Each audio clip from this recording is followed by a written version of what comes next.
che con cuore ti voglia ascoltar, il tuo dire trasforma, ristora, rendi salvo e fa prosperare. Benedetto il tuo nome in eterno, che tu parla, che ascolta con cuore, di giustizia, di amore superno, di allegrezza, di pace e splendor. Parla, parla, Signor, che ti ascolto, con mio cuore, con tutta la fé, riguardando glorioso tu volto, che risplende d'amore sul me. Benedetto il suo nome in eterno, che tu parla, che ascolta con cuor, di giustizia, di amore superno, di allegrezza, di pace e splendor. Parla, parla al mio cuore, puoi dire, grandi cosa benigno, Signor, e son pronto, disposto al obbedire la parola de grande tuo amor. Benedetto il Signore in eterno, che tu parla, che ascolta con cuor, di giustizia, di amore superno, di allegrezza, di pace e splendor. Saluto la Chiesa con la pace di Dio, amém? Alziamo per fare una preghiera per dare inizio al culto domenicale. Amém? E dopo la preghiera, la sorella Nemesis per cantare inno di lode. Amém? Senhor Deus, siamo qua in questa mattina per agradecer il tuo santo nome, benini il tuo santo nome, ó Padre. Ti chiediamo, rimani con noi in questa mattina, che tutte le parole che esce da nostre bocca sia che venga dal tuo Spirito, ó Dio. Ti chiediamo e ti ringraziamo. Amém. Potete sedere? Sorella Nemesis.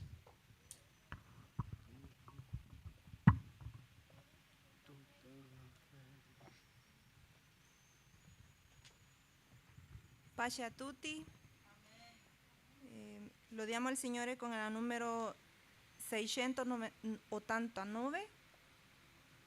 689.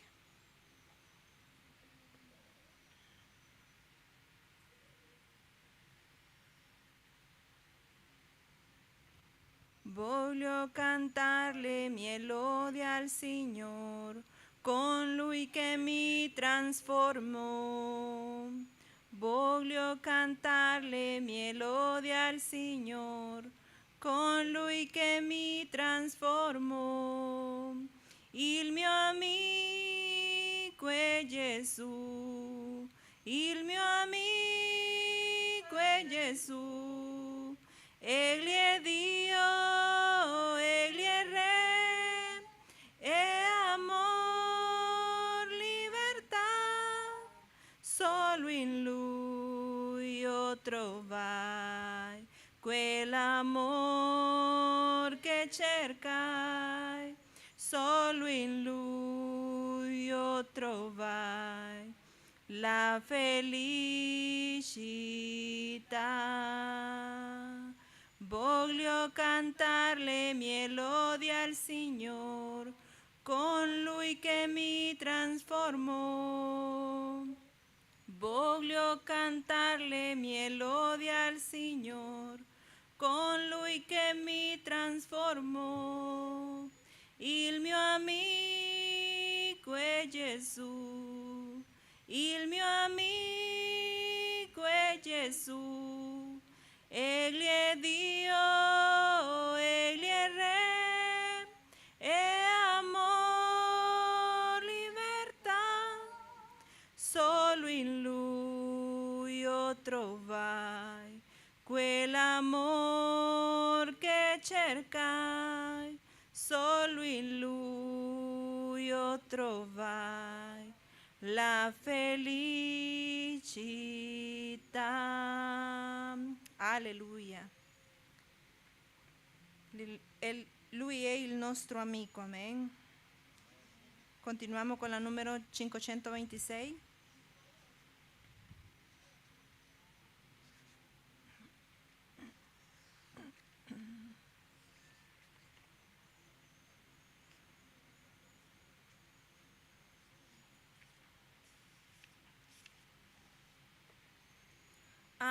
amore grande, profondo e sublime. Questo è l'amore del mio creatore. Non c'è niente nel mondo che possa eguagliarsi al grande amore del mio Salvatore. Dio d'amor, Dio d'amor, solo sei tu, il Dio d'amor. Non c'è altro Dio, no, non c'è fuori di te, no, non c'è fuori di te. Per me non c'è amor, Ei solo ci ama, ci comprende e ci guarda da tutto il male che esiste nel mondo. Per questo l'adoro con l'anima mia, perché mi ha dato Gesù dolce calma. Dio d'amor, Dio d'amor, solo sei tu, il Dio d'amor. Non c'è altro Dio, no, non c'è fuori di te, no, non c'è fuori di te. Per me non c'è amor. Gloria a Dio. Non c'è niente fuori di Lui, amen. Finiamo con la numero 698.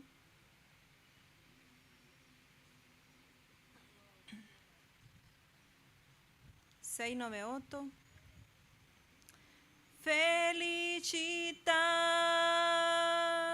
felicità, felicità che mai tramonterà. Apri il tuo cuore all'amore più bello, all'amore. Apri il tuo cuore all'amore più puro, all'amore quello del Signore. Mettiamo la vita insieme nella sua mano, da Lui lasciamoci guidare lungo la via della felicità, felicità che mai tramonterà. Felicità, felicità, felicità che mai tramonterà. Apri il tuo cuore alla gioia più vera, alla gioia. Apri il tuo cuore alla fede sincera, alla fede quella nel Signore. Mettiamo la vita insieme nella sua mano, da Lui lasciamoci guidare lungo la via della felicità, felicità che mai tramonterà. Felicità, felicità, felicità che mai tramonterà. Apri il tuo cuore alla dolce parola, la parola. Apri il tuo cuore al pan che ristora quello del Signor.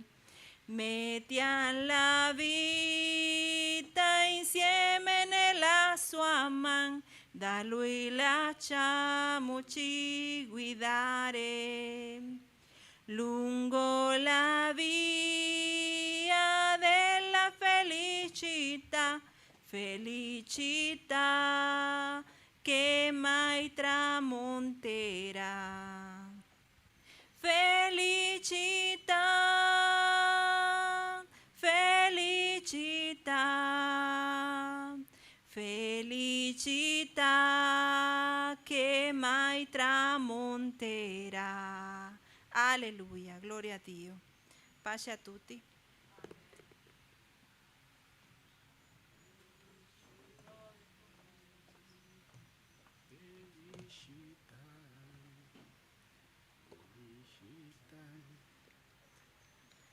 Io volevo lasciare un versetto alla Chiesa, amém? Efesini, capítulo 8, da 10 fino a 18. Chi ha trovato puoi dire amém? Efesini da 10 fino a 18, amém? E dopo me, invito la missionária Jamile a fare una preghiera, amém? E dopo la sorella Jamile, la sorella Fernanda lascerà una parola alla Chiesa, amém? Amém? Abbiamo trovati? Efesini 10 fino a 18. Qua Paolo dice dell'armatura che noi cristiani dobbiamo avere, amém? Da resto, fratelli miei, fortificare nel Signore e na forza della sua potenza, rivestitevi della intera armadura di Dio, per poter rimanere ritti saldi contro le insidie del diavolo, poiché il nostro combattimento non è contro sangue e carne, ma con i principati, contro le potestà, contro i dominatori di questo mondo di tenebre, di questa età, contro gli spiriti malvagi nei luoghi celesti. Perciò prendete intera armadura di Dio, affinché possiate resistere nel giorno malvagio, restare ritti in piedi dopo aver compiuto ogni cosa. State dunque ritti, avendo ai lombi la cintura da verità, rivestiti con la corazza della giustizia, avendo i piedi calzati con la potenza dell'Evangelio della pace. Oltre tutto ciò, prendendo lo scudo della fede, con il quale potete spengere tutti i dardi infuocati dai maligno. Prendete anche l'elmo della salvezza, la spada dello Spirito, che è la parola di Dio, pregando ogni tempo con ogni sorta di preghiera e di supplica nello Spirito, vegliando a questo scopo con una presenza e supplica per tutti i santi. Amém? Cosa dobbiamo fare, fratelli?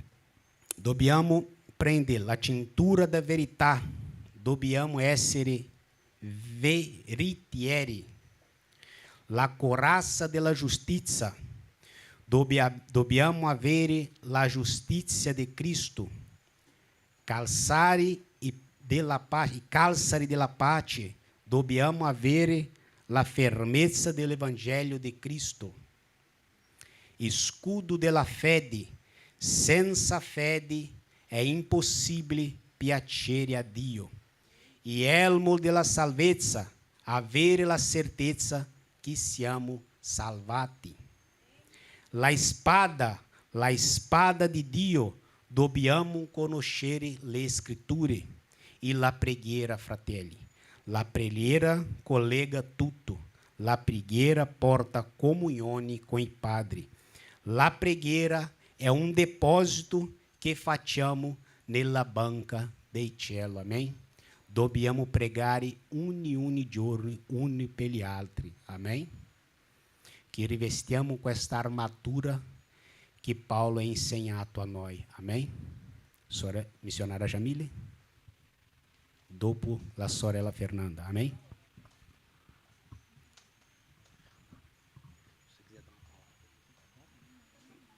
Dopo anche lei lascerà una parola. Amém?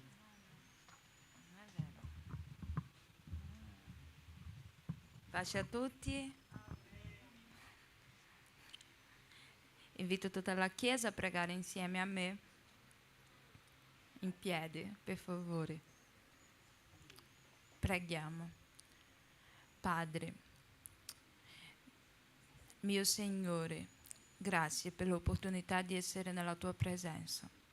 Grazie Signore per questo momento, per questo culto, per questa Chiesa, per stare qui insieme ai miei fratelli a lodare il tuo nome. Signore, grazie per la nostra salute, grazie per la nostra forza. Grazie Signore perché siamo arrivati. Oh Padre, ti ringrazio perché tu sei buono, tu sei il nostro Signore, tu sei il nostro Dio. Tu sei il Dio potente, tu sei il Dio grande, tu sei la ragione della nostra vita. Grazie Signore perché abbiamo la possibilità di stare qui. Grazie Signore perché abbiamo, Signore, la voce per lodare il tuo nome. Grazie Signore perché abbiamo la vita, Signore, per servire a te. Grazie Signore perché abbiamo salute per camminare per la tua casa, per andare a tua casa. Grazie Signore perché abbiamo, Signore, la tua presenza nella nostra vita. Ti ringrazio Signore perché tu sei buono, anche Signore nei giorni difficili. Tu sei buono, tu sei il nostro pastore, tu sei il nostro Signore.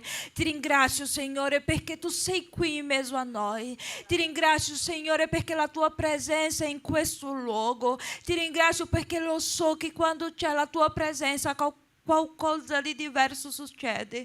Ti ringrazio Signore perché tu sei buono, fedele, tu sei il nostro Padre, tu sei il nostro amico, Padre. Grazie Signore. Oh Signore, che possiamo aprire il nostro cuore questa mattina per dare il nostro meglio, perché tu sei degno, Padre. Tu sei degno. Che in questa mattina, Signore, possiamo essere sensibili alla tua presenza, alla tua voce.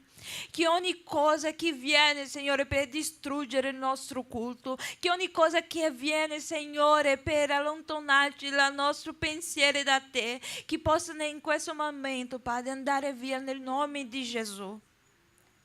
Che la tua Chiesa, Signore, in questa mattina possa essere risvegliata per la tua parola, Signore, per sentire la tua presenza, per capire tutto ciò che tu vuoi dalla tua Chiesa. Signore, in questo momento ti chiedo per i miei fratelli che non sono venuti, quelli che sono malati, Padre, che tu possa essere la guarigione, che tu possa, Signore, essere il miracolo che loro hanno bisogno. Signore, quelli che non hanno forza, Signore, non hanno più il desiderio di essere qui. Parla, Padre. Parla, Signore, come te hai parlato al nostro cuore, perché a volte siamo stanchi, non vogliamo, ma tu ti chiami. E per questo siamo qui, perché abbiamo obbedito alla tua voce. Perché quando tu parli, Signore, alleluia, quando tu parli, Signore, tutto cambia.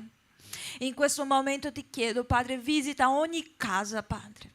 Visita ogni famiglia, parla al loro cuore, risveglia il tuo popolo per servire a te, risveglia, Signore, i genitori per portare i bambini alla tua presenza, risveglia, Signore, le famiglie per stare nella tua casa, non per riempire la tua chiesa, ma, Signore, per loro essere riempito della tua presenza, della potenza dello Spirito Santo. Questo è il nostro desiderio, Signore, risveglia il tuo popolo, Padre, risveglia i tuoi figli. Signore, tu sei la potenza che cambia ogni cosa. Visita ogni fratello che è qui, ogni fratello che sono qui nella tua presenza. Che quelli che sono arrivati stanchi, con ansia, preoccupati, che possano uscire diversamente, che possano sentire la tua presenza che manda via ogni cosa, la tua presenza che cambia la nostra vita, Padre.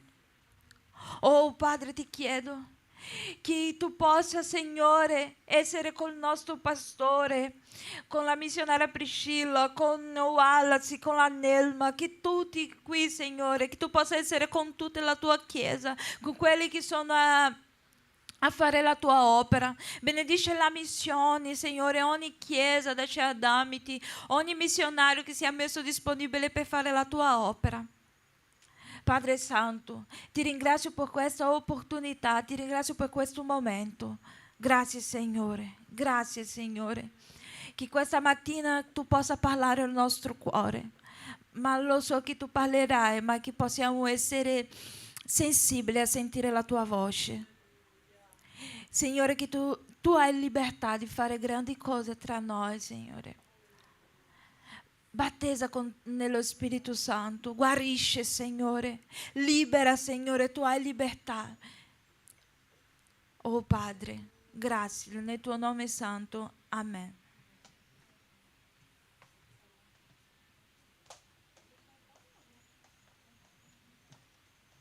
Sorella Fernanda, potete sedere, sorella Fernanda? E dopo la sorella Fernanda, il fratello Jonathan, per lasciare un versito alla Chiesa, amém? Puoi venire.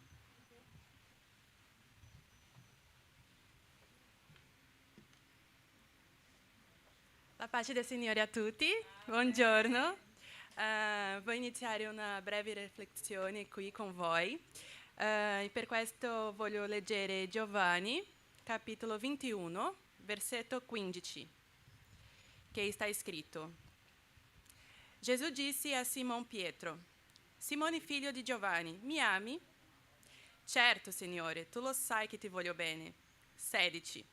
Disse di nuovo per la seconda volta: Simone, figlio di Giovanni, mi ami? Certo, Signore, tu lo sai che ti voglio bene. E disse per la terza volta: Simone, figlio di Giovanni, mi vuoi bene? Signore, tu conosci tutto, tu sai che ti voglio bene. E gli rispose Gesù: pace alle mie pecore. E la riflessione che voglio lasciare con voi inizia con una domanda. Perché se Dio conosce già ogni cosa, Gesù conosce tutti, come sta scritto qui. Perché faceva così tante domande? Se già sapeva quello che aveva in cuore, non solo di Pietro, ma di tutti noi. Perché fa così tante domande? E la risposta è semplice. Perché Gesù non vuole le informazioni, non bisogna delle informazioni, ma con le domande lei vuole cambiare e trasformare il nostro cuore. E questo noi possiamo vedere tanti esempi sulla parola di Dio. All'inizio, Genesi 3, Adamo aveva peccato e stava allontanato di Dio. E Dio fa la domanda: Adamo, dove sei? Dio non voleva sapere la localizzazione fisica di Adamo, ma voleva mostrare a Adamo che stava allontanato e rivelare la sua condizione spirituale. E c'è un altro esempio. Nel libro di Marco c'è Bartimeo, il cieco. E quando lui stava alla passeggiata con Gesù, Gesù in fronte, davanti a lui, gli chiede: che cosa vuoi che io faccia per te? Di certo che Gesù vedeva che era cieco, ma ha fatto la domanda perché voleva che Bartimeo dimostrasse la tua fede, la tua fiducia. E così non è solo il miracolo che Gesù ha fatto, ma ha trasformato il cuore di Bartimeo. E questo possiamo anche vedere con Pietro. Pietro aveva rinnegato Gesù 3 volte. E dopo questo possiamo pensare che lui stava con colpa, con sentimento di pentimento. E Gesù poteva fare la domanda: perché ha fatto questo? Perché ha mi rinnegato? Ma no, ha fatto la domanda: Pietro, mi ami? E ha fatto questo 3 volte, perché la 3 volte che lui ha rinnegato, Gesù ha concesso 3 volte per declarare tuo amore. Sì, e questo mostra un esempio di come Dio è buono con noi, di come Lui non vede il nostro momento peggiore, ma vede quello che possiamo diventare. Perché dopo questo lei parla, pace alle mie pecore, perché prima viene l'amore e dopo viene la missione. Primo Gesù vuole che noi possiamo essere restaurati, trasformati, e per questo fa domanda a noi. È come se con queste domande Gesù sta portando un specchio in fronte a noi, perché così possiamo vedere la verità. E così possiamo vedere dentro del nostro cuore, e così Lui poi fare la trasformazione che voglia per noi. E dopo va a venire la responsabilità, la missione, quello che possiamo diventare dopo la trasformazione che Lui fa dentro del nostro cuore. E la riflessione che volevo lasciare con voi è che possiamo stare sensibili alla domanda che Gesù fa a noi tutti i giorni, perché così possiamo imparare, migliorare, vedere la verità, quello che Dio voglia di noi. E così possiamo sentire questo amore, essere trasformato con questo amore e diventare la missione di Dio in nostra vita di una forma continua, tutti i giorni. E questa è la piccola riflessione che vorrei lasciarti con voi. Grazie per l'opportunità.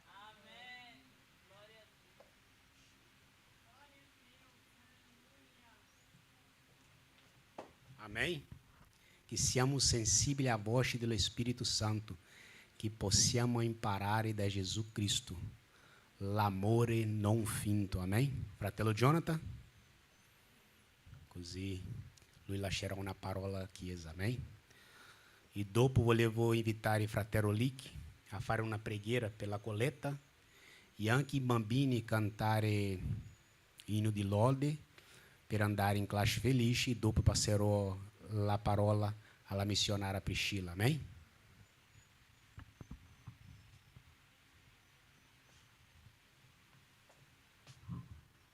Pace a tutti.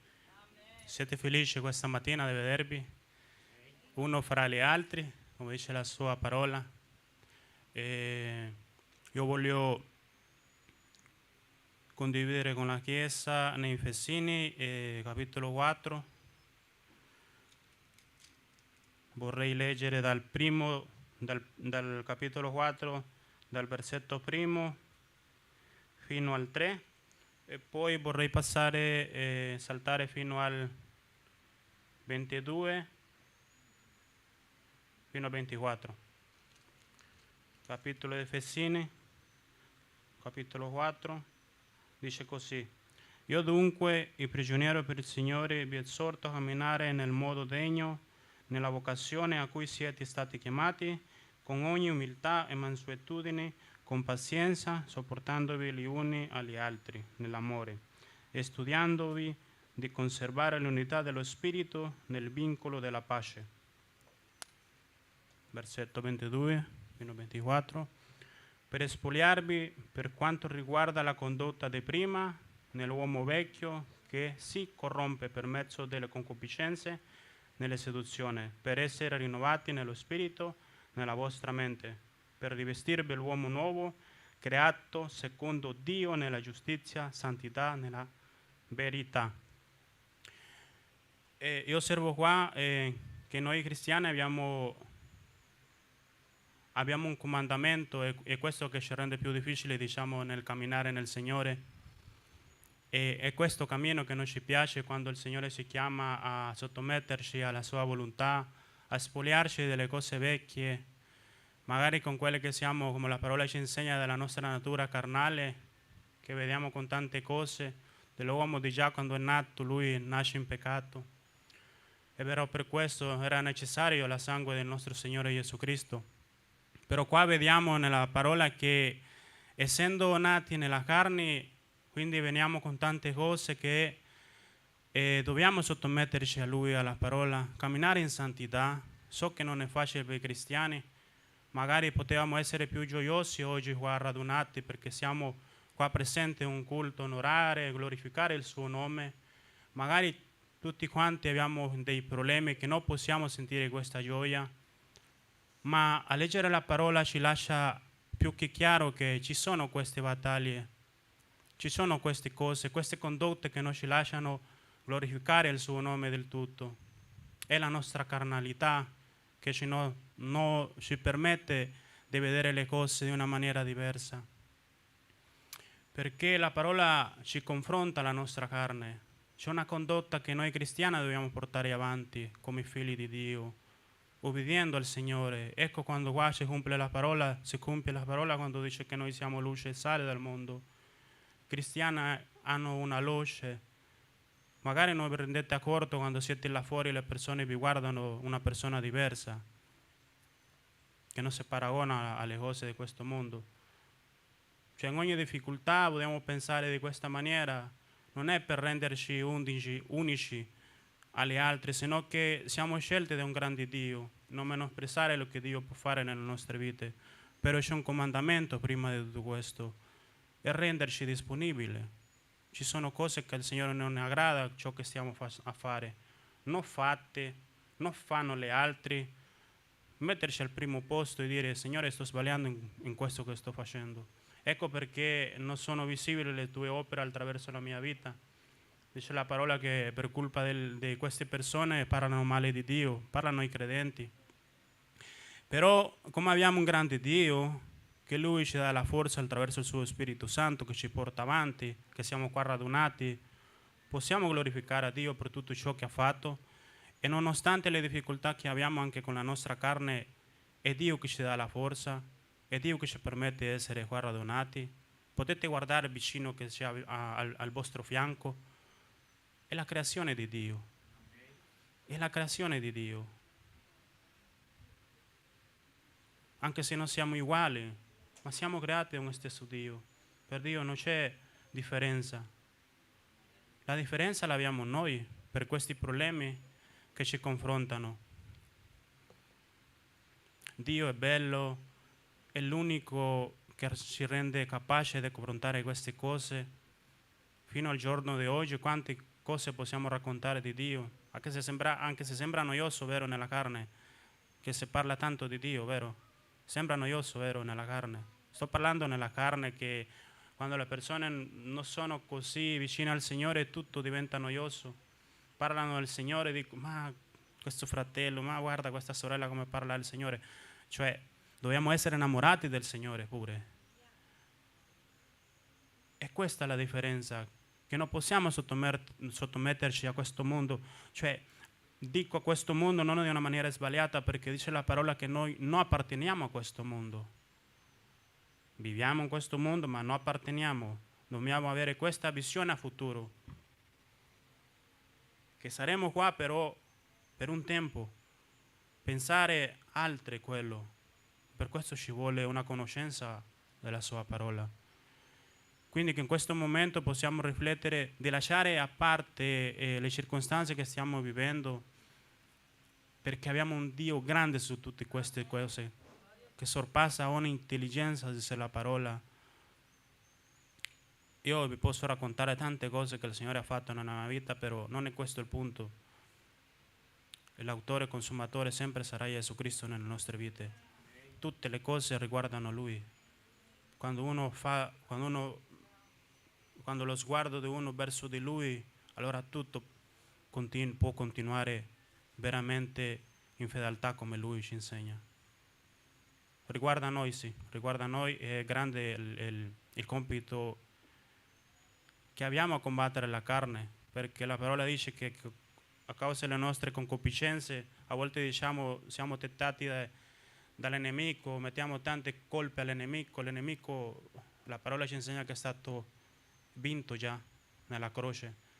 Quindi dobbiamo riguardare e avere conoscenza che è attraverso le nostre concupiscenze, e la mia carne è quello che non mi fa andare avanti. Questo ci rende più saggi a una maniera di confrontare al nemico che è stato vinto, poiché tanti innalziamo più all'nemico che a Dio. Come diceva qualcuno, non dire è grande il mio problema, è dire grande il mio Dio è il tuo problema. E quindi Vi lascio con questo messaggio e fortifichiamoci uni verso gli altri, non avere differenze, perché tante volte anche abbiamo queste differenze anche tra noi, ma dobbiamo imparare anche a parlarci, a dirci le cose, a avere la comunione nello Spirito come c'è scritto. Quindi che Dio vi benedica questa mattina e se continua a lodare il Signore attraverso la sua parola. Pace a tutti.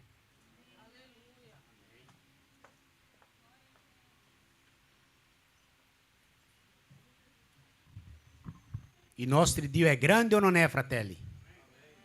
Gesù Cristo ha vinto il nemico nella croce, amen?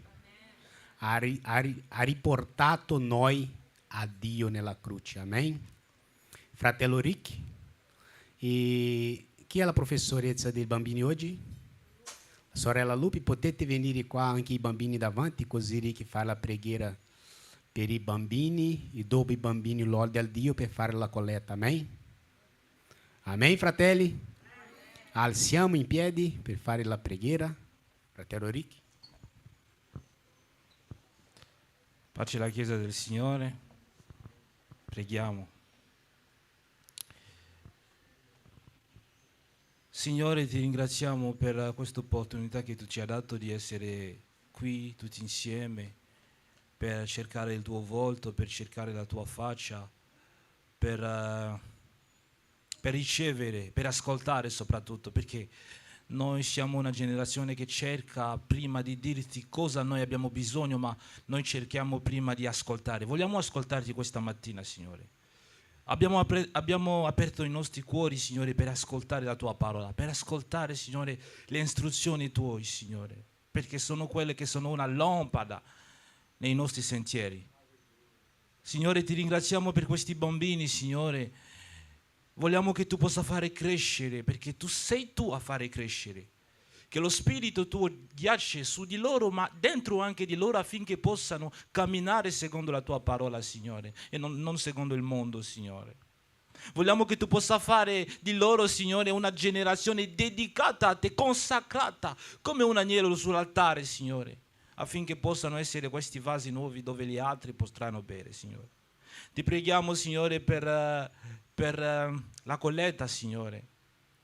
La Bibbia dice che le parole di Gesù, Paolo parlava di queste parole di Gesù quando diceva c'è più gioia nel dare che nel ricevere. Signore, vogliamo dare con gioia. Tocca i nostri cuori affinché noi possiamo dare, contribuire, Signore, in questa opera, Signore, affinché la tua opera possa andare davanti, affinché in tutte le basi missionarie tutto possa andare bene, Signore, perché sei tu che provvede, ma provvede usando l'uomo. Usaci affinché noi possiamo provvedere, affinché noi possiamo contribuire, Signore, a questo ministero, Signore.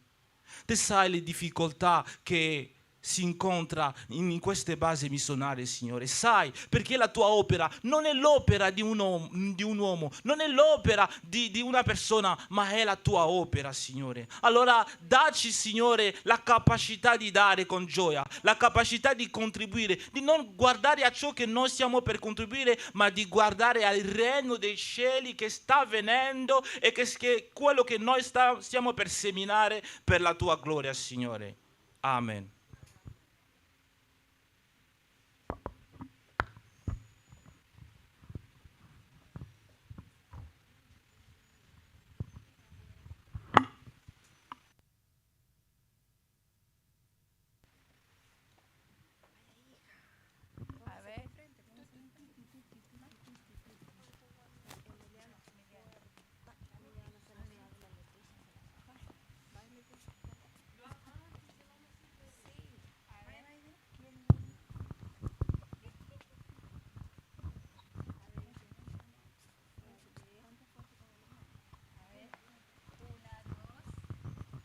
Non c'è Dio grande come te, no, non c'è, no, non c'è.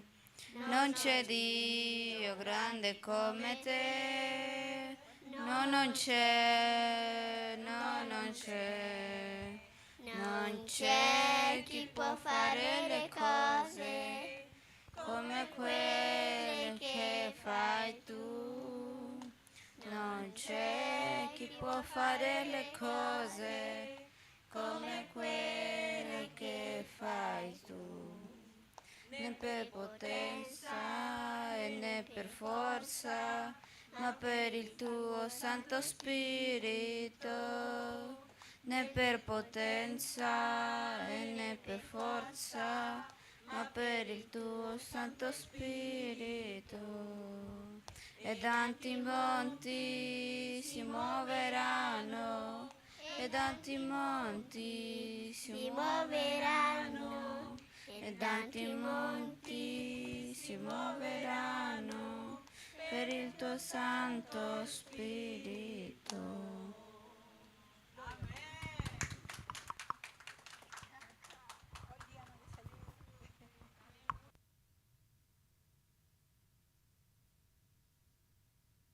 Amém? Tanti monti si muoveranno. Amém? Ora passo la parola alla missionaria Priscilla. Amém? Potete sedere, fratelli.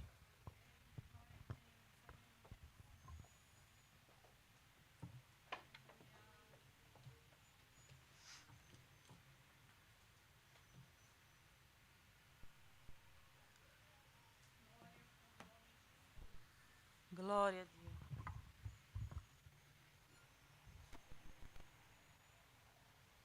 Io saluto la Chiesa con la pace del Signore. Gloria a Dio per questa opportunità, per questa domenica in più che il Signore ci dà di essere nella sua casa.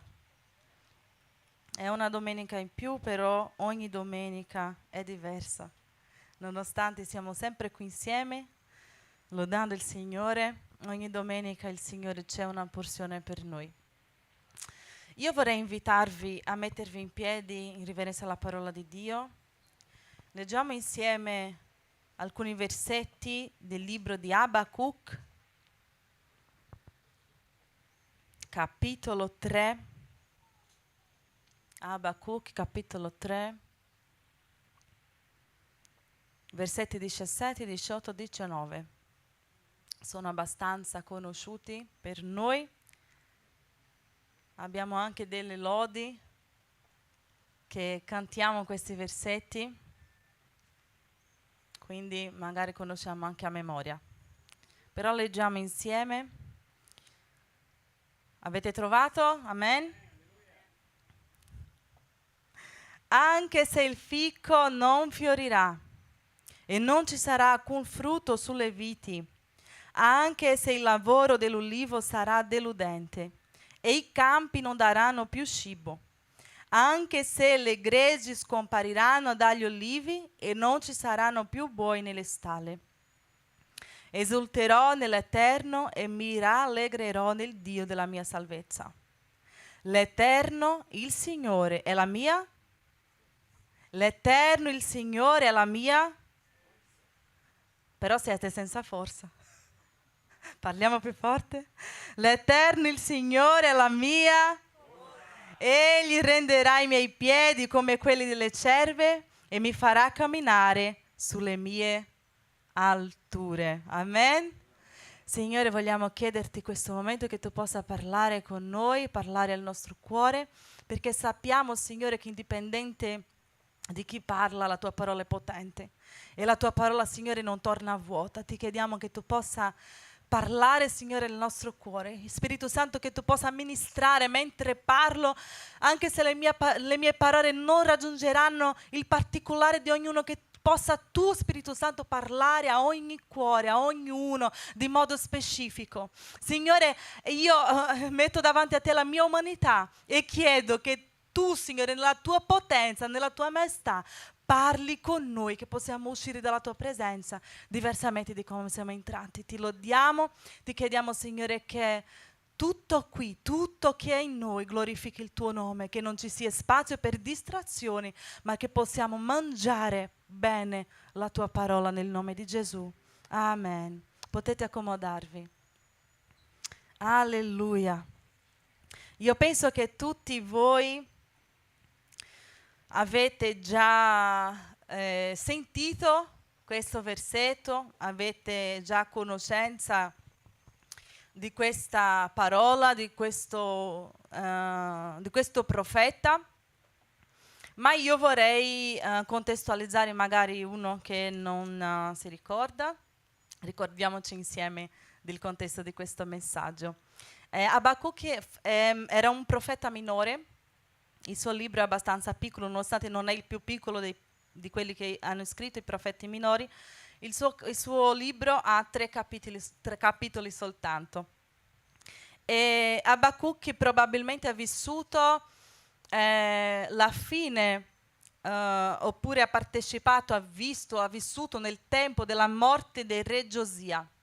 I bambini hanno imparato domenica scorsa chi è stato re Giosia. Questa lezione stiamo parlando dei re, e loro hanno imparato un po' su re Giosia, che non è tanto parlato, ma è stato molto importante. Il re Giosia è stato quello che ha trovato il libro della legge, che ha ristabilito la celebrazione della Pasqua, che ha distrutto gli altari, l'idolatria.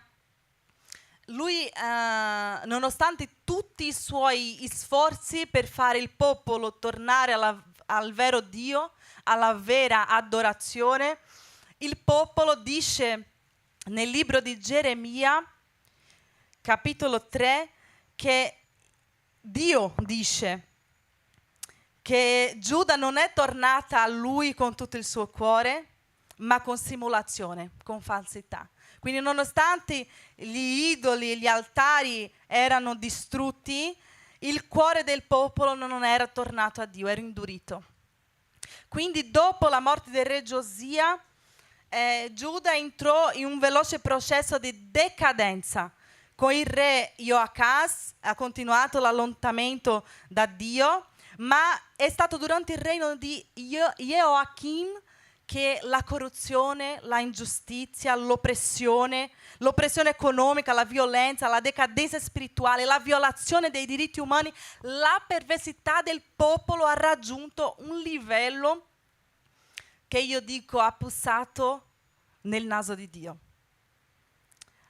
E ha raggiunto un livello che la nazione divenne abominevole agli occhi del Signore. Abacuc parla poco perché è abbastanza piccolo la sua registrazione, ma Geremia ci aiuta a vedere il quadro di un modo più ampio. Quindi lui cita nei suoi registri tutto quello che ho detto, di come era il popolo. Io vi leggo velocemente solo per appunto contestualizzare. Geremia parla dell'ingiustizia e della violenza in capitolo 6, versetto 7. Dice che come un pozzo mantiene fresche le sue acque, Giuda mantiene fresca la sua malvagità. In essa non si odono violenza e distruzione, e davanti a Dio ci sono sempre malattie e ferite. Dice della corruzione religiosa. Una cosa spaventosa e orrenda si compie nel paese, i profeti profetizzano il falso, i sacerdoti governano secondo il loro volere e il mio popolo ama che così sia. Ma che cosa farete quando verrà alla fine di tutto questo? Poi dice dell'idolatria generalizzata, il popolo ha abbandonato deliberatamente il Dio vivente. È registrato nel capitolo 2, perché il mio popolo ha commesso due mali. Ha abbandonato me, ha detto Dio, la sorgente di acqua viva, e si è scavato delle cisterne screpolate che non tengono l'acqua.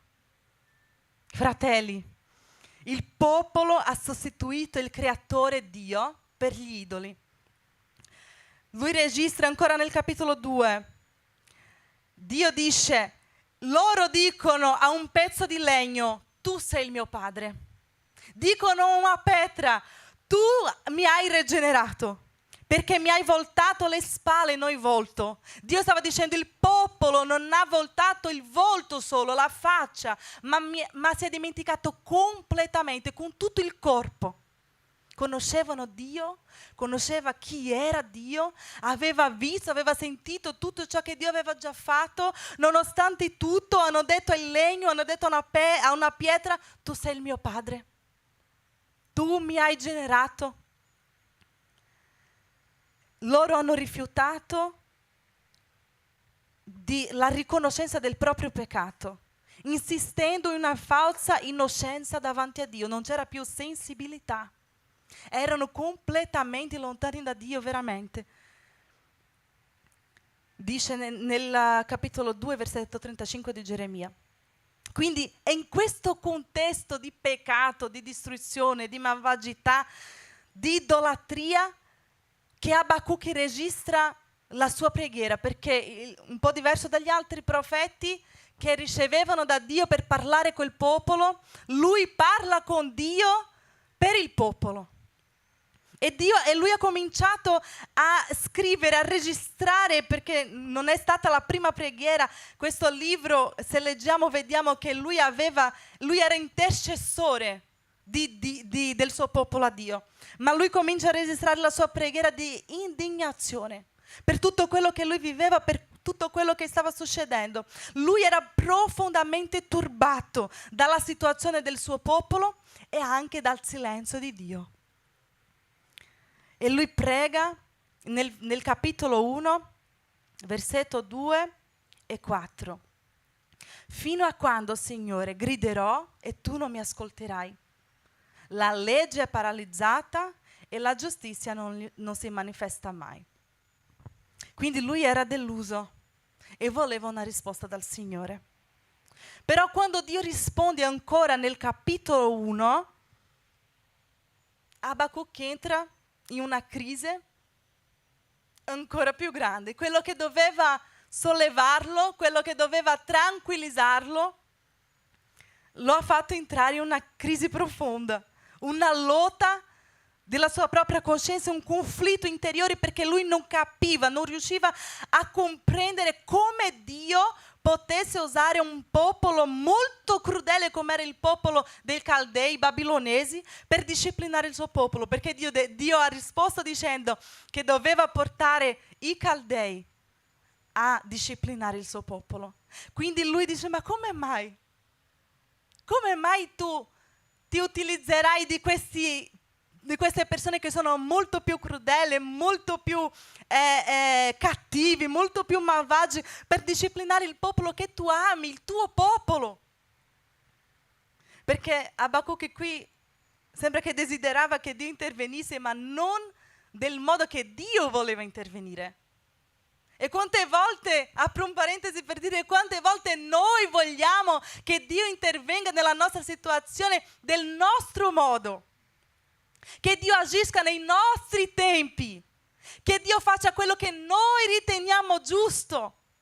E preghiamo, Signore, ma sei in silenzio, Signore, ma non mi senti, Signore. Quando Dio risponde che non è quello che noi vogliamo, comincia il conflitto, comincia la lotta dentro di noi, perché io voglio che Dio faccia come mi sembra giusto, come mi sembra buono.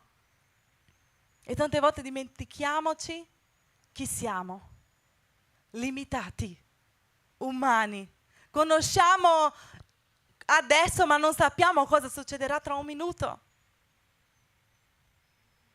E Dio è Dio onnisciente. Lui è qui, è nel nostro passato e Lui è nel nostro futuro. Alleluia! Quindi quando noi non riusciamo a comprendere ciò che Dio sta facendo, è importante che noi cerchiamo di conoscere Dio, chi Lui è. No, non comprendere i suoi cammini, non comprendere il suo lavorare, ma comprendere Lui, chi sei. Perché quando comprendiamo Dio, comprendiamo che, come Paolo ha detto, sappiamo che tutto coopera al bene. Tutto. Paolo quando diceva questo era tranquillo. A volte noi non riusciamo a trovare la tranquillità in mezzo alla nostra situazione perché non conosciamo Dio. Oppure lasciamo che le cose ci facciano dimenticare di chi è Dio. Tutte le cose cooperano al bene di quelli che amano a Dio. Questa è la certezza, è la piena fiducia che la sua volontà è buona, che la sua volontà è perfetta, che la sua volontà è gradevole. Ah, ma sta diventando più difficile, ma i babilonesi arriveranno, sarà un caos, sarà una difficoltà ancora più grande, la prova si aumenterà, il fuoco sarà riscaldato ancora 7 volte. Se ricordiamo di quelli giovani che hanno detto al re, non importa quello che farai, io non ti devo spiegare, io devo soltanto confidare, se vuoi fare, fallo pure. Ma io continuerò credendo, io continuerò avendo fiducia, perché io conosco, io non voglio sapere il perché Dio sta facendo questa strada, io conosco chi è Dio e questo è sufficiente. Alleluia, Dio non ha spiegato la liberazione che doveva fare, ma Dio ha permesso che loro fossero gettati lì, in quella fornace, perché sappiamo che il fatto di Dio essere misericordioso, il fatto di Dio amare il suo popolo non ci isenta di situazioni difficili, non ci isenta della sua correzione, della sua disciplina. È giustamente perché Lui ama. È giustamente perché Lui è un Dio di misericordia che Dio ci prova, che Dio fa per noi una strada nel deserto perché possiamo passare, che Dio crea un esodo nella nostra storia. È giustamente perché Lui ci ama. È giustamente perché Lui è un Dio di misericordia. Io non sono ancora mamma, ma io so che quando una mamma, quando un babbo corregge il suo figlio, mette in punizione per un periodo, quando parla più forte, è perché ama, è perché si vede responsabile, è perché vuole che quello bambino, quella bambina cresca per bene. Quante volte una mamma, un papà ha già brontolato, ha già disciplinato il suo figlio con il cuore rotto, ma dicendo io devo farlo, se non faccio è peggio, ma perché la amo, perché lo amo, io devo farlo. E così Dio è con noi, perché Lui è un Dio di misericordia, perché Lui è un Dio d'amore. Lui ci prova. Nonostante non è la prova che ci lascia deboli. La debolezza del popolo di Dio non consiste nel fatto di avere una disciplina, né della sua di essere politicamente o economicamente deboli. La debolezza di quello popolo non era questo. Non era la correzione che Dio voleva fare, ma la vera debolezza consiste in abbandonare il vero Dio. Quando loro hanno girato non solo il viso, ma tutta la spalla a Dio, lì loro erano deboli. Possiamo ripetere, applicando a noi popolo di Dio, la nostra debolezza, ancora più forte. La nostra debolezza non sta nell'essere politicamente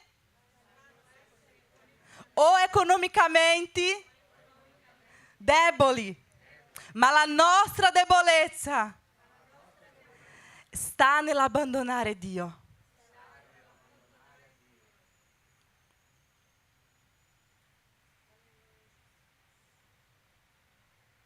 Alleluia. Con questo noi capiamo che Dio è la fonte di tutto. Il popolo aveva girato la spalla alla fonte di tutto. Dio ha detto, il popolo ha lasciato a me fonte di vita e ha scavato pozzi bucati che non ritengono l'acqua. tutto ciò che abbiamo, fratelli, tutto ciò che siamo, tutto quello che abbiamo conquistato, viene da Dio. È in Lui che noi siamo forti. È quando noi dipendiamo da Lui che otteniamo la vittoria. Come ha detto, quando noi siamo deboli, lì siamo forti, perché la sua potenza è perfetta nella nostra debolezza.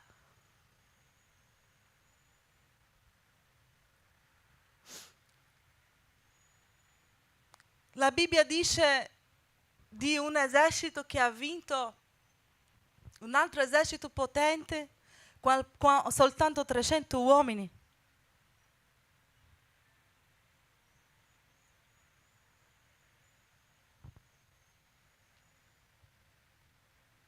Con Dio noi non siamo deboli. La Bibbia parla di un esercito, un altro che ha vinto 900 carri di ferro dell'esercito di Sisera. Chi non si ricorda la storia di Deborah? Con Dio noi siamo forti. Se abbandoniamo Dio, sì, lì saremo deboli, ma con Dio, nonostante fragili, nonostante pochi, nonostante 300, noi siamo forti. La nostra debolezza non è nella nostra quantità, non è nel nostro finanziario, non è nella nostra struttura, non è nella nostra umanità. La nostra debolezza appare quando noi ci allontaniamo da Dio. Se Lui ritira la sua mano da noi, sicuramente periremo. Abacuc ha detto nel capitolo 2, versetto 4, il giusto vivrà per la sua fede.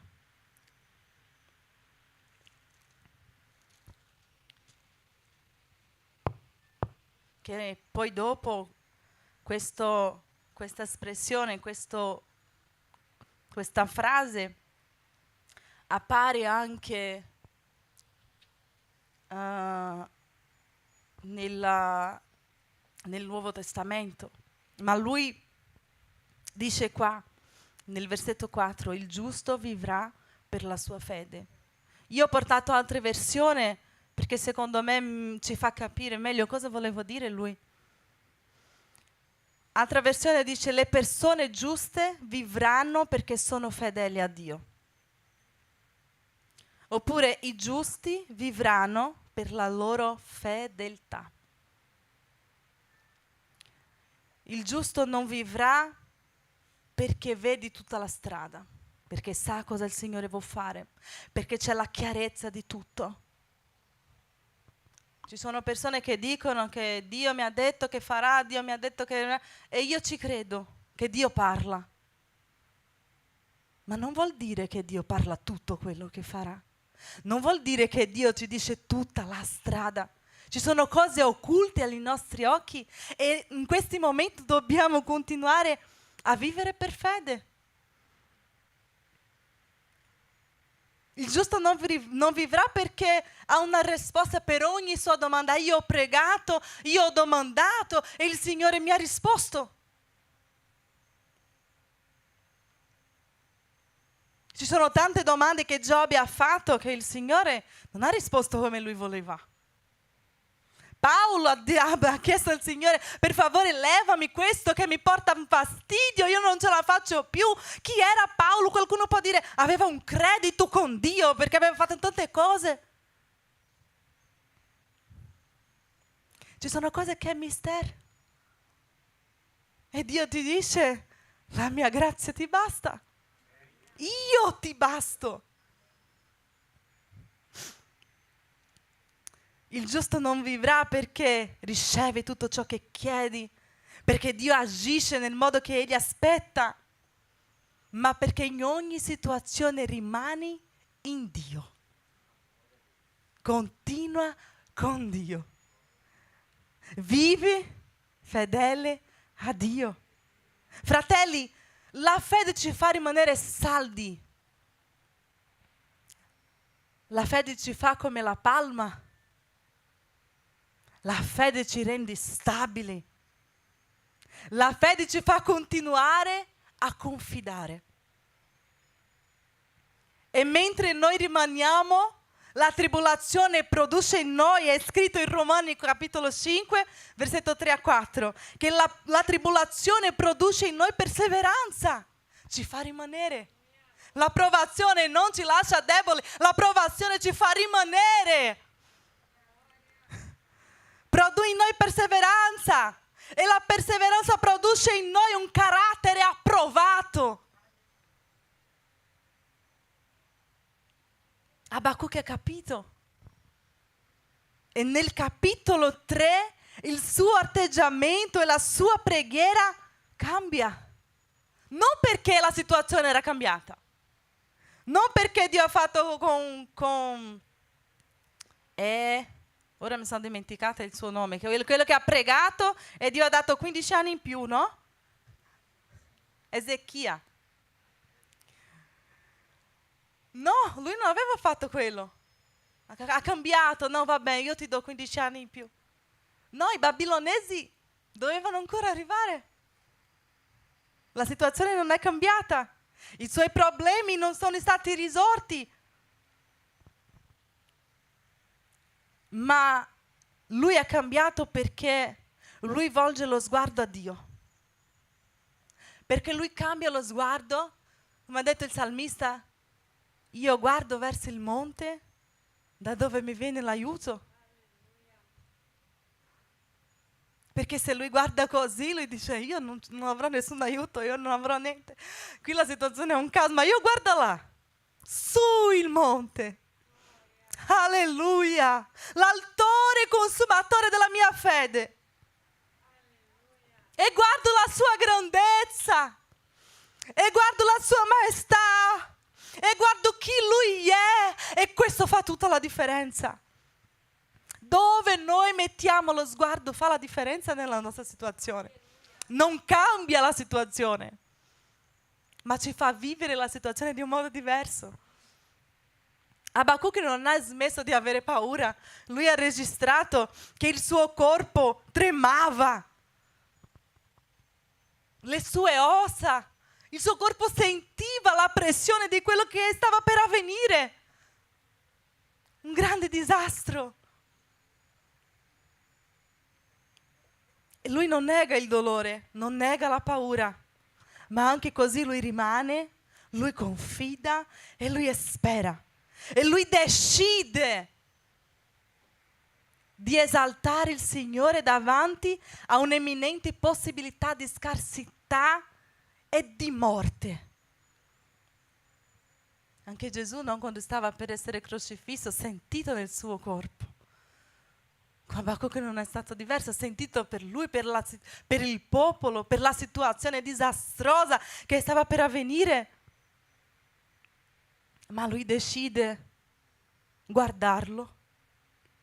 E quando lui lo guarda e vede la sua maestà, lui scrive i versetti che abbiamo letto.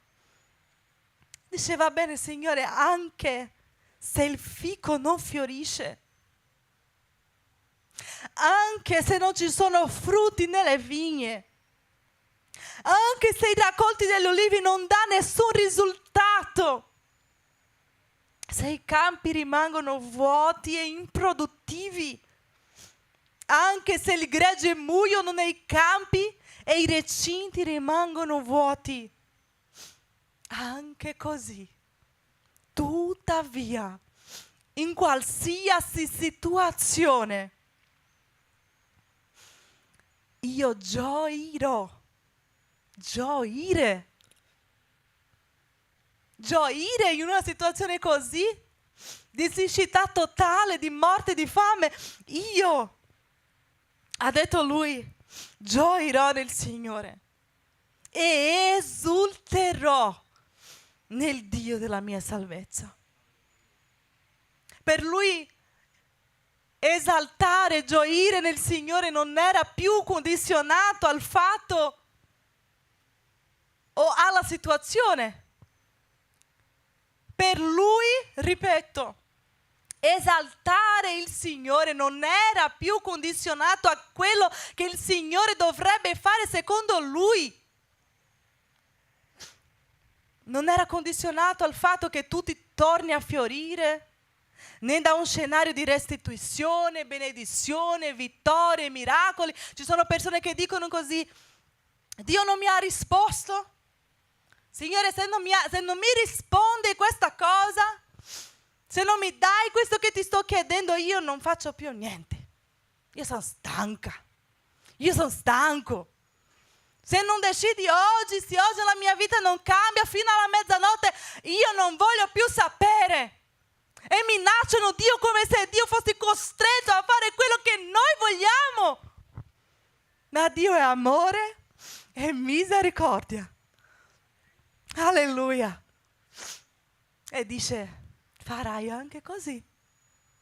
Mi loderai anche così. Gioirai anche così. Alleluia. Questo è un segno di maturità, fratelli. Lodare il Signore anche se della incertezza. Non è una fede condizionata, una fede interessata a quello che Lui mi può dare in contraccambio, a quello che Lui può fare. Lui stava dicendo: io non lo esalterò perché Egli può darmi, ma perché oggi posso averlo, non per quello che Lui mi può darmi, perché sappiamo che oggi possiamo avere e domani non avere più. Ah, ma io voglio, Signore, una macchina, una casa, voglio questa cosa, voglio un lavoro. Oggi può avere, domani non può avere. Non cerchiamo il Signore, non abbiamo fede condizionata o interessata a queste cose. Ma perché capiamo che Lui è con noi e questo è il sufficiente. Come ha detto il salmista: il Signore è il mio, il Signore è il mio, di nulla avrò mancanza. Se Lui è il mio pastore, di nulla io avrò mancanza. Lui è tutto ciò. Il salmista stava dicendo: Lui è tutto ciò che ho bisogno. Se ho bisogno di pascoli verdi, Lui c'è. Se ho bisogno di guida, Lui c'è. Se ho bisogno di essere curato, Dio c'è. Se ho bisogno di essere ripreso, Dio c'è. Se ho bisogno di cibo, Dio c'è. Nulla mi mancherà. In Lui noi possiamo avere questa certezza. Il profeta conclude il suo libro dicendo nel versetto 19: il Dio Signore è sovrano, è la mia forza. Egli rende i miei piedi saldi come quelli della cerva, per farmi camminare sui luoghi alti. E io sono andata a cercare il perché lui ha parlato della cerva. Quali sono le caratteristiche che possiamo capire il perché lui si paragona a quello animale. E due caratteristiche mi sono tirate l'attenzione, anche se ci sono tante altre cose che si dicono che potevamo riflettere. Ma su questo che sto dicendo vorrei riflettere su queste due caratteristiche. Che la cerva ha i piedi saldi e sicuri. Vedete che lei cammina così saltando e non si fa male. Non c'è i piedi fragili o molli, c'ha i piedi saldi, sicuri. E quindi la cerva riesce a camminare su precipizi stretti, su rocce scivolose senza cadere. Lei non deve levare la difficoltà, non è perché il campo, la strada è difficile che lei deve fare un altro percorso, no, lei attraversa anche così da una parte all'altra, da una parte all'altra. Dopo lei riesce a raggiungere luoghi alti, molto alti. Si parla anche che per causa dell'acqua, del cibo, quello che lei può trovare, perché lei senti l'odore di quello che c'è nei luoghi dove nessuno può vedere, ma parla anche di un luogo sicuro, un posto alto. Quando succede un tsunami, per esempio, dove si va? In posto alto, perché sa che là c'è sicurezza, là la tempesta, l'acqua non raggiunge. Quindi parla di un luogo sicuro e di una prospettiva, di una visione ampia che non abbiamo se noi siamo giù.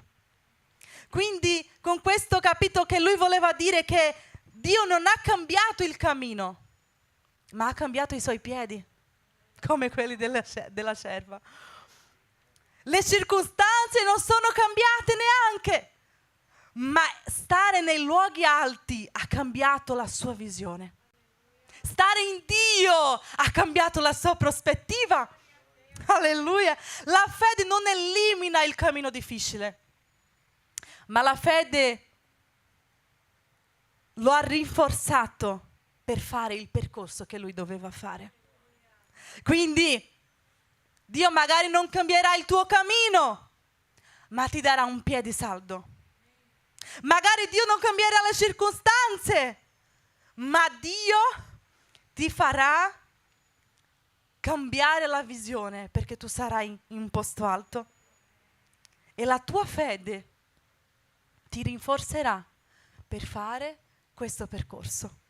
Fratelli, Dio non è mai stato interessato a risolvere solo i nostri problemi. Non che Dio non guarda i nostri problemi, al contrario, io dico che Dio, che ha creato l'astro più grande che è stato il sole, ha creato anche un fiore fragile.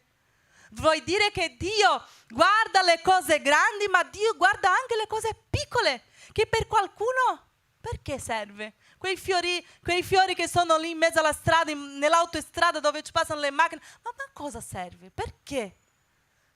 Perché mettere un fiore così bello in un posto così? Dio si preoccupa coi dettagli e Dio vede i nostri problemi grandi e i nostri problemi che a volte anche per noi è insignificante, che diciamo non voglio neanche pregare per questo. Ci sono anche persone che dicono che Dio è troppo occupato per sentirci a parlare queste cose, ma Dio non è mai troppo occupato. Se no, se pensiamo così, pensiamo a un Dio limitato. E Dio non è un Dio limitato. Dio sente ogni preghiera, anche se la facciamo allo stesso momento. Dio sente tutti allo stesso momento e Dio conosce ogni voce che lo prega. Quindi Dio non è un Dio limitato. Ma non possiamo dire che Dio è un riassunto di risoluzione di problemi. Dio non vuole solo risolvere i nostri problemi. Dio non vuole solo cambiare la nostra situazione. Dio vuole cambiare qualcosa in noi. Dio vuole lavorare in noi la fede, la dipendenza da Lui, la fiducia.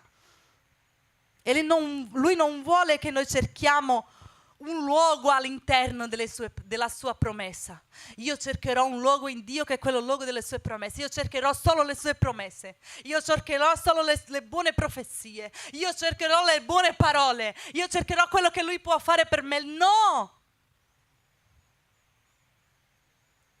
Dio non vuole che noi cerchiamo cose, situazioni, ambienti buoni, confortevoli, ma che noi cerchiamo di conoscerlo veramente.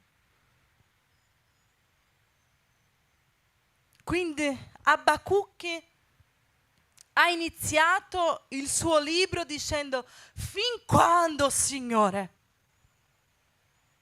Stufato, esigendo una risposta, un qualcosa, fin quando? Non ce la faccio più, un cambiamento immediato. E lui ha finito il suo libro dicendo: il Signore è la mia forza. Se Lui è la mia forza, non cerco più il cambiamento, cerco Lui che mi fortifica. Senza di Lui sarò debole, ma se Lui è la mia forza, con Lui ho tutto. Il problema non è scomparso, ma il suo cuore non era più lo stesso.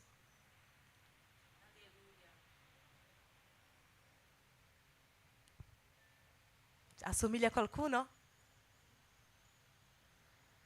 Possiamo imparare questo? Possiamo cambiare oggi la nostra prospettiva?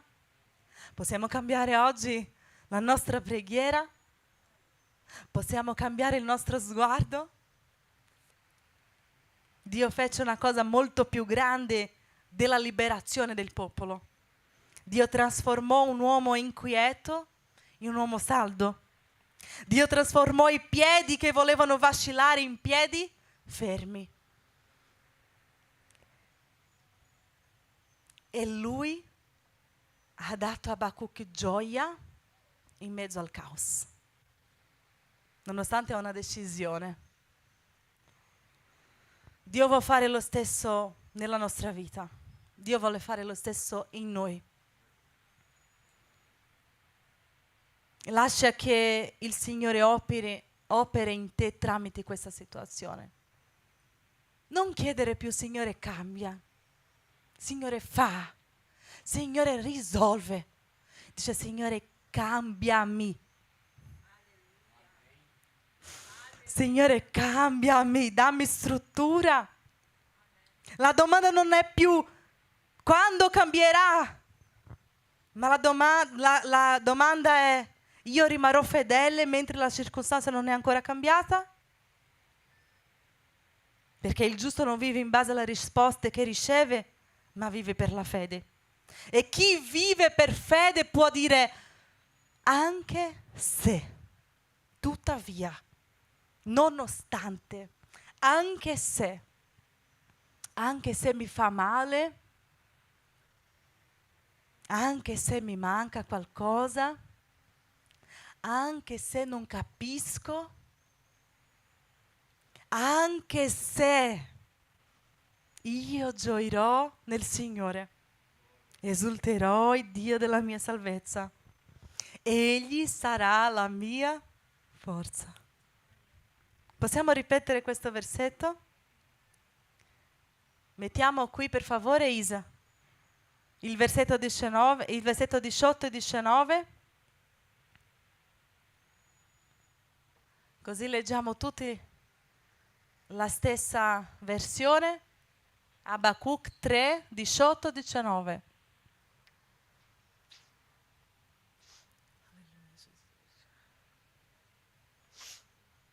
Alleluia.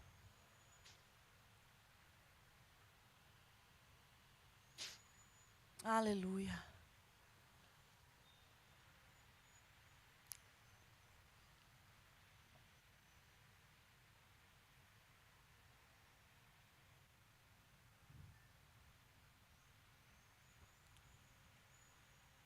Abacuc 3, 18, 19. Anche se, possiamo leggere?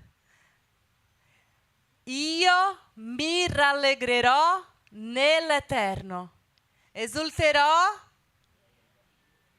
No. Di nuovo più forte. Perché la nostra anima deve sentire questo. Come ha detto Davide. Anima mia, perché lui ha parlato alla sua anima. Possiamo dire a noi stessi, alto? Io mi rallegrerò.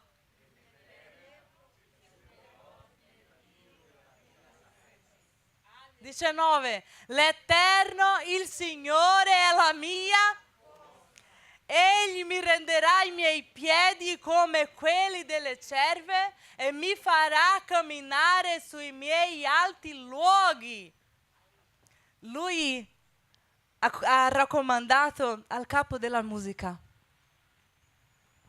Io ho pensato anche perché questo.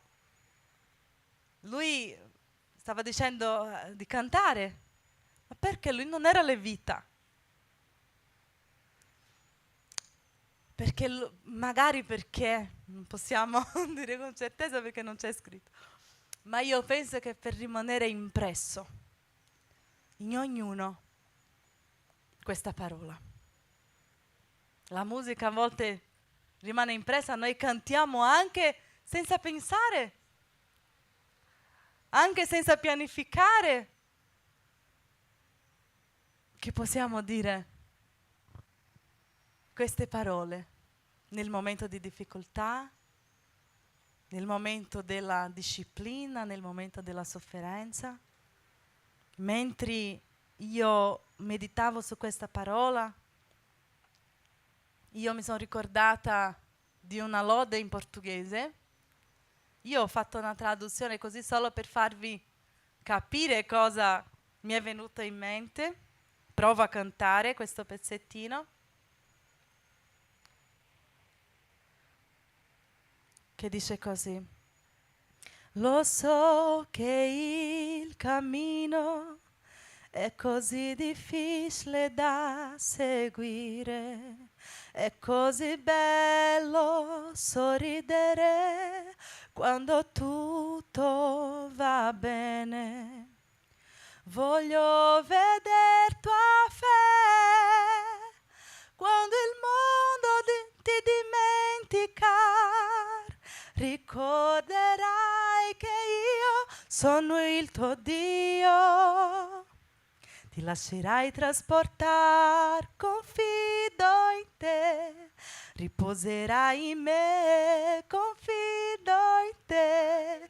Ricorderai le promesse che ti ho fatto. Quando è impossibile, griderai a me. Ricorderai che son tuo padre, o mi dimenticherai. Signore, io confido in te. Amen. Possiamo pregare? Alleluia. Signore, noi vogliamo gioire e vogliamo innalzare il tuo nome.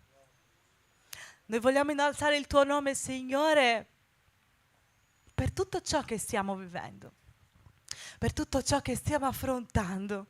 Vogliamo innalzarti, Signore, perché tu prepari un cammino per noi anche quando noi ci disperiamo, pensando che possiamo capire la tua strada, che sappiamo come fare, come agire. Signore, io vorrei chiederti perdono per le volte che non ho confidato abbastanza in te e ho guardato la circostanza più che ho guardato a te, Signore. Alleluia. Signore, io ti voglio chiedere che oggi ci sia un cambiamento di prospettiva nella nostra vita. Che oggi possa essere un cambiamento, avere un cambiamento di fede nella nostra vita. Che noi possiamo avere una fede concreta, non condizionata. Una fede sincera, non una fede interessata in quello che tu puoi fare, Signore. Dacci la fede per camminare sopra le difficoltà, sopra il dubbio, sopra le situazioni diverse nella nostra vita, sopra, Signore, il quadro difficile che noi dobbiamo affrontare. Dacci la fede, Signore, concreta. Dacci la fede perfezionata, aiutaci a mantenere la fede, Signore, anche quando tu non vorrai cambiare la situazione. Oh, Signore, cambia i nostri piedi vacillanti. Cambia, Signore, la nostra stabilità, dacci struttura per saltare, per camminare, per andare da te ai luoghi alti, Signore, camminare solo sopra le nostre alture. Signore, che noi possiamo ricordarci sempre che tu sei il nostro pastore, che tu sei la nostra fonte, la fonte di forza. Tu sei il nostro Dio, Signore. Tu sei il nostro Signore. Tu sei quello che vai davanti a noi e opera e lavora per il tuo popolo, anche quando noi non vediamo. È vero che il tuo silenzio è una prova molto difficile da affrontare, ma noi capiamo che nel tuo silenzio stai lavorando per il nostro bene, anche nelle situazioni avverse. Vogliamo lodarti, Signore, perché il tuo amore, la tua misericordia si manifesta nella nostra vita. Vogliamo lodarti perché tu sei il Padre, il nostro Padre. Padre, il nostro Padre, che nonostante ci prova non ci abbandona, nonostante ci mette in punizione, è lì a guardarci, a farci compagnia e a dire passa, perché io ti sostengo.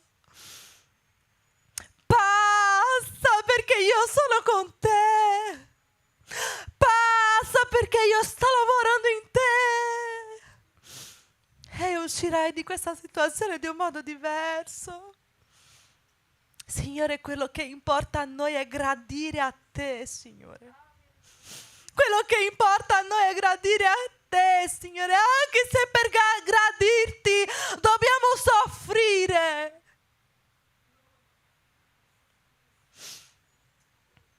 Con te noi soffriamo perché sappiamo che nella sofferenza c'è olio. Che mi arregna sé.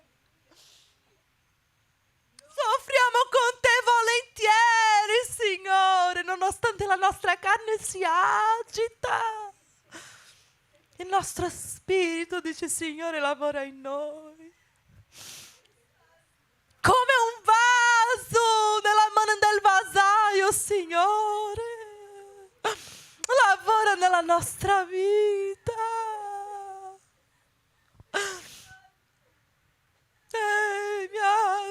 Mi assegna. Non possiamo contendere con te. Non possiamo. Noi ci arrendiamo, Signore. Noi ci arrendiamo alla tua volontà, Signore, perché noi ti conosciamo e sappiamo che la tua volontà è buona. La tua volontà è perfetta. La tua volontà è gradevole. Tante volte diciamo alle persone che non si dicono credente, diciamo quello versetto: consegna la tua via al Signore, fidati di Lui e Lui tutto farà. Ma oggi noi vogliamo mangiare questo versetto, perché nonostante siamo il popolo che si chiama per il tuo nome, ti dimentichiamo e vogliamo avere il controllo di ogni situazione. Ma noi ci abbandoniamo a te, Signore. Anche se il fico non fiorirà, anche se non ci sarà il gregge, anche se, Signore, noi vogliamo essere con te. Oh, alleluia, alleluia, alleluia. Com'è buono, Signore, sentire la tua presenza.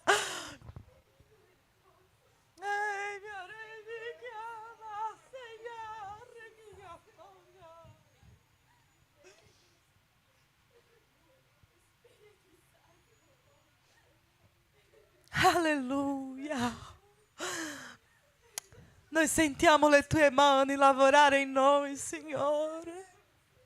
E nonostante i dolori diciamo continua, adempi la tua opera in noi.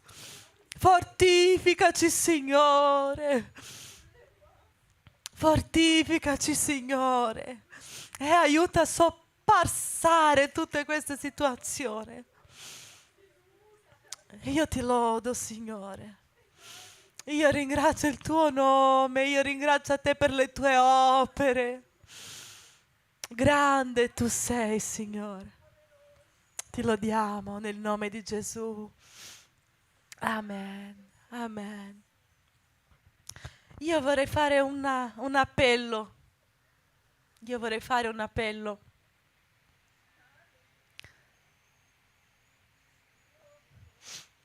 Non pensavo, ma lo Spirito Santo lavora, Lui è qui e è Lui che parla con noi.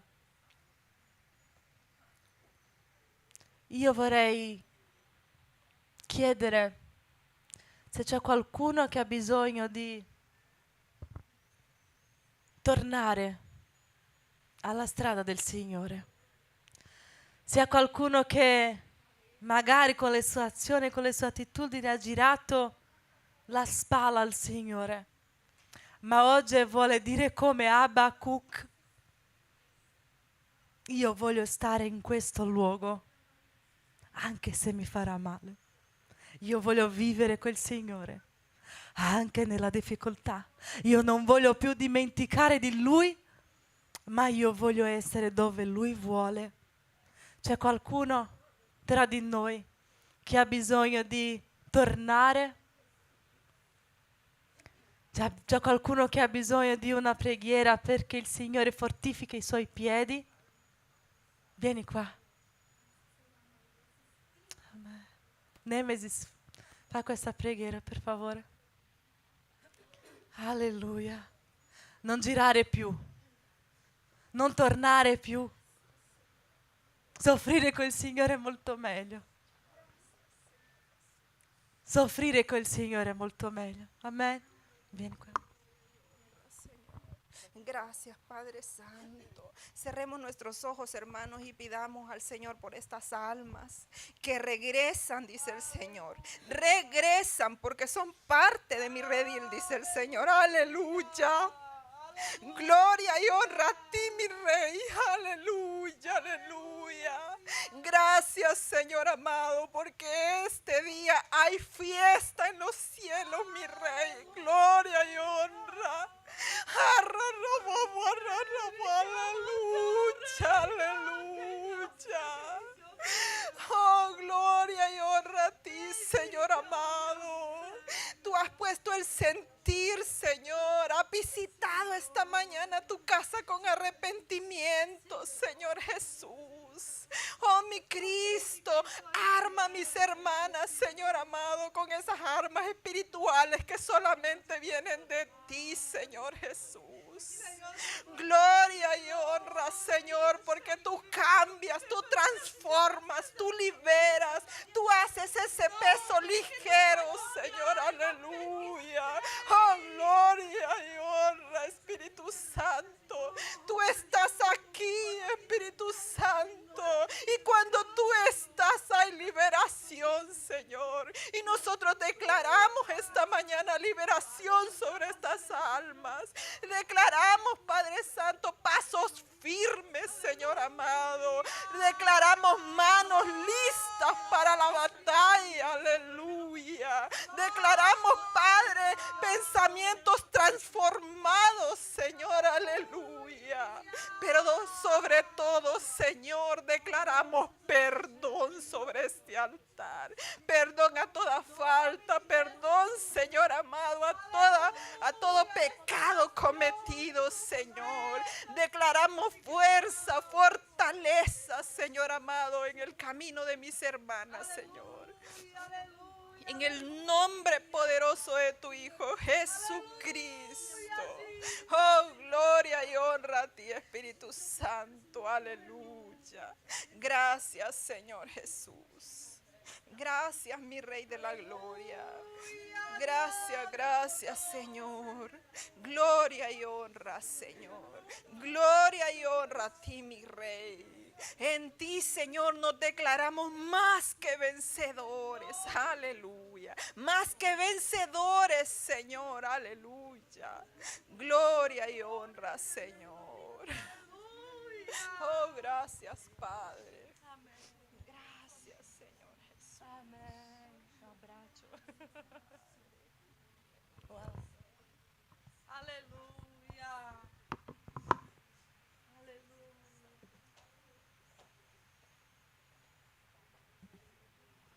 Amém, fratelli? Che possiamo andare a casa nei nomi santo di Gesù Cristo. Amém? Amém. Fratello Santo per pregare, amém? Così tutti gli uomini fa qualcosa. Amém? Da prossima volta anche Christian. Amém? Saluta a Chiesa con la grazia e a paz di nostro Signore, amém? Preghiamo. Padre nostro, ringraziamo il Signore per questo momento meraviglioso nella tua presenza. Padre, queremos pedirti la tua benedizione per questa settimana che si inizia, Queremos, Senhor Dio, che il Signore sia con noi in tutto il nostro momento, nel nostro lavoro, nel nostro camminare, nostra casa, Signore. Nesse momento, Senhor Deus, leva-nos à nossa casa sotto tua mão poderosa. Livrai-nos de tutti i mali, Senhor Deus. Que nós possamos ser testemunhança da tua presença durante questa settimana. Que nós possamos ser especchio.